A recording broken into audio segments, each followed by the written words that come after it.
morning, everyone.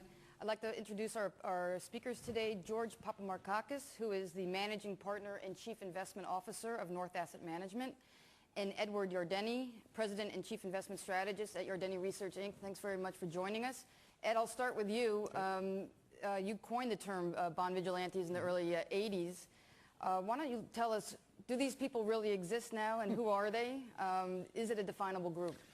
Well, I consider myself to be sort of an anthropologist that has been studying this tribe for quite some time, and I think they exist.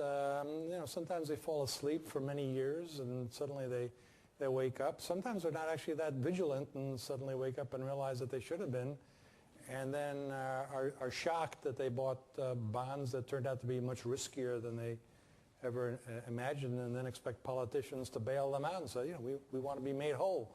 I think that's what's going on in Europe right now. But yeah, I think they exist. They're certainly around. I think in the 80s we had a few episodes where inflationary expectations rose, the bond yield rose right away, and with a lag of a few quarters, the nominal GDP growth slowed down.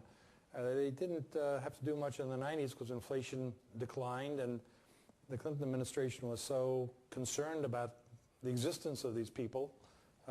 Bob Rubin basically told Bill Clinton, you can't do all these things. You can't do all the spending and run all these deficits because the bond market won't let you do it.